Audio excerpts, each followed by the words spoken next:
Hi guys, my name is Ms. Haas from the Brazos Valley Groundwater Conservation District, and we're going to talk a little bit today about why water is so important in your life and how much water it takes to make a pizza. So my first question for all of y'all is, y'all have all done multiple choice questions before, and we're going to see if y'all know where your water comes from. So I'm going to give you 4 choices, and if you like the choice, I want you to raise your hand and we're going to see who got it right. So the question is, my water in Bryan College Station comes from blank. Okay, so first one, my water from Bryan College Station comes from Lake Bryan. Anyone for Lake Bryan? Okay, my water in Bryan College Station comes from water in the ground. Anyone for water in the ground? My water in Bryan College Station comes from the Brazos River. And then my water from Bryan College Station comes from those big water towers you see at HEB. All right, some of y'all might be a little surprised about where your water actually comes from. So first thing we have to do, we have to talk about how we get the water that becomes our water. Our water comes from rain or snow or some type of precipitation, and actually all of your water in Bryan College Station comes from water in the ground called groundwater. Okay, it might be stored in those big tanks by HEB, but the water actually starts in the ground from groundwater. And groundwater is stored in what we call an aquifer. Okay? So a little more about the water cycle so you understand how the water can get in the ground. We have to have precipitation. That's how the water actually gets into the ground. Some of that water is going to evaporate and then become condensation with clouds and always turn into precipitation. So farmers and ranchers use 57% of all of the water in the state of Texas. So think if you had 100 buckets sitting out, farmers and ranchers are going to come and take 57 of those and leave the rest for all of us to use in everyday life. So now we're going to talk a little bit about how much water it takes to make a 12-inch pizza. We know you all love pizza. So to start our pizza, what is the first thing we have to have? We have to have some crust or some dough. And what is that crust or dough made out of? Wheat, right? You have to have wheat to make the dough.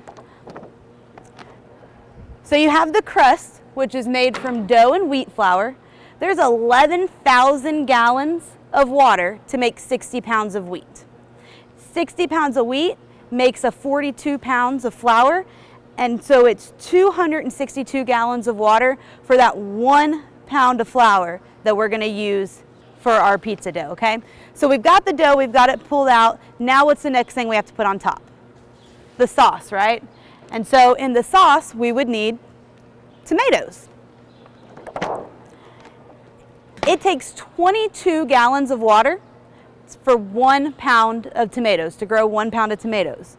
1 pound of tomatoes is about 3 cups of sauce, and we're going to use about 1.5 cups of sauce for our pizza, okay? So we've got the dough, we've got the sauce. Now it's time to add the cheese, okay? And cheese is made from milk. Well, to get milk, you need a cow. So a cow will drink between 35 and 50 gallons of water a day and produces about 7 gallons of milk. And it takes 1 1/4 gallons of milk to make 1 pound of cheese. Okay, we're going to use about 2 or 3 ounces of cheese in our 12-inch pizza. Okay, now I'm a meat lover when it comes to pizza, so I'm going to choose a meat and then we'll go ahead and let y'all choose a meat. Okay, so I'm going to choose the first one, and I love hamburger. Okay, so what do I need? We need some beef for that hamburger. So we already talked about that cow and how much they drink. Well, cows are also going to eat, right? They're growing, they're going to need milk, corn, soybeans, and a 1,250 pound steer will make 600 pounds of beef, and they drink 30 gallons of water every day.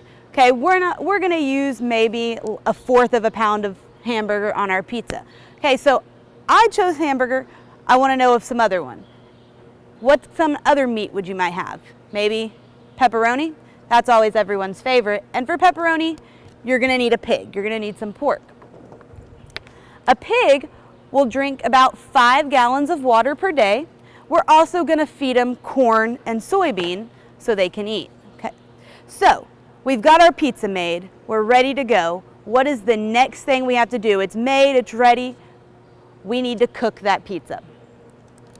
So in order to cook the pizza, we're going to need electricity. Okay, we're going to need something to make it.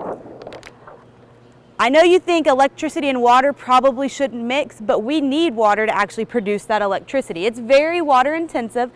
We use the water to make steam, to turn the turbines, to actually generate the electricity that they're going to send to your house. Okay, so I didn't tell y'all, but I'm kind of lazy when it comes to making pizza, that I'm not going to make it myself. I'm going to order it from somewhere. And to do that, once they cook the pizza, what is the next thing they have to do with that pizza? They're going to have to put it in a box, right? Boxes are made from wood pulp, which uses water. Okay? Wood pulp is made from trees. Trees need water to grow. 7,000 gallons of water to make about 2,000 pounds of cardboard. But we should also make sure, you've all heard about this recycle word, make sure those cardboard boxes, maybe not your pizza boxes, but other cardboard boxes that you're using, make sure we're recycling those so that we can continue to use it and not waste all the water it takes to make them. Okay, now I told you I was lazy enough not to make my own pizza. I'm also not gonna go pick up my pizza. They're gonna deliver it to my door and I'm gonna get it that way. So what are they gonna need to deliver that pizza to my door? They're going to need a car, which means their car is going to need fuel. Okay, and to do that, they're going to need gasoline.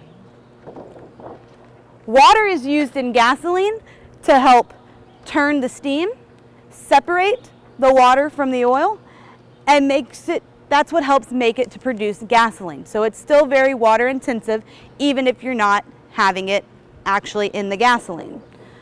So let's see exactly how much water it takes to make a 12-inch pizza. The crust alone, 98 gallons of water. Those few tomatoes we use, 7 gallons.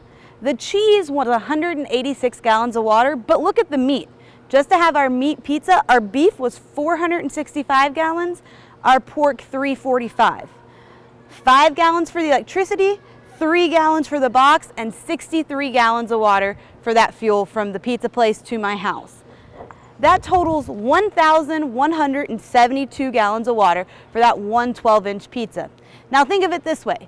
We all live very close to Texas A&M, and I can promise you there are a lot of hungry college kids that are ordering pizzas every single day. If it takes this much water to make one pizza, think how much water we're using on a daily basis just to make the pizzas for everyone to eat. So not only are we worried about how much water it takes to make a pizza, we have to talk about how we can save that water, okay? So brushing your teeth, make sure you turn the water off when you're brushing your teeth. When you're washing dishes, don't leave that water running while you're washing a dish and rinsing them all separately. Washing clothes, always make sure we have a full load of laundry. Make sure you're taking showers instead of baths all the time, trying to save water. And then the big one is watering your lawn, making sure we're not watering our lawn when it's raining or watering it when the grass doesn't need that water, okay? And that's how much water it takes to make a 12-inch pizza.